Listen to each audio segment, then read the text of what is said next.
Iwo Jima, the Battle of Okinawa, pivotal battles that signaled the end of the war against Japan. The young soldiers that fought in World War II came home to a grateful nation, grew up, and got on with life.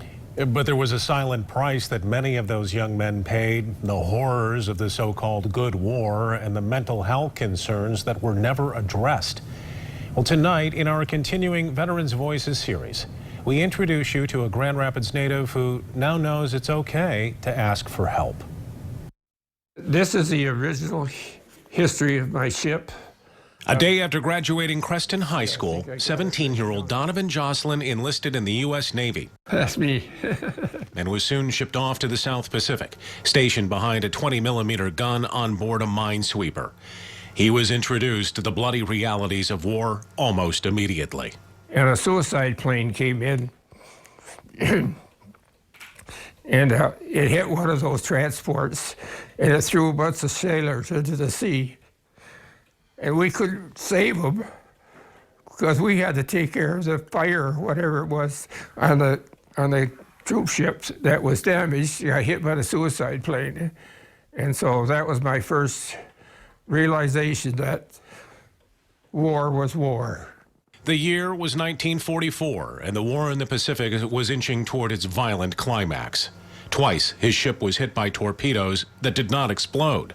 Another time, a bomb hit the ship, but miraculously didn't detonate. I think I grew up fast. Joslin's ship escorted the battleship USS Missouri to Iwo Jima for the month-long battle that claimed nearly 7,000 American lives. He was there to see the Marines raise the flag as depicted in the Iwo Jima Memorial Sculpture, a monument Joslin has visited to pay tribute to those who didn't come home.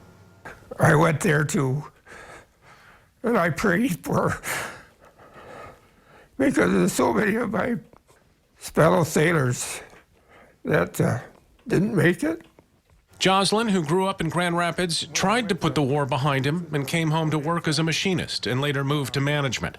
He married his wife, Jacqueline, a union that lasted 72 years until her death just last year at the age of 90. But sadly, one of the realities of the so-called good war on the greatest generation were the psychological and mental costs that were initially dismissed or glossed over. You want me to tell you what they told me when I came home? Go home, grow up, and be a man. I did that. But I still had it all my life. Donovan was ultimately diagnosed with post-traumatic stress disorder. The images of war still come back, especially at night. Memories not simply confined to the pages of a history book, but very real images of the pain and suffering of war. This former Seaman First Class is adamant. He's not a hero. He's just a kid from Creston High, part of a generation that came together to sacrifice what they could to make the world a better place. It's an incredible guy. For more information on conditions that affect mental health and for resources, research, you can visit mentalhealth.gov. And you can find more on this story in our Veterans Voices section online at WWII.com.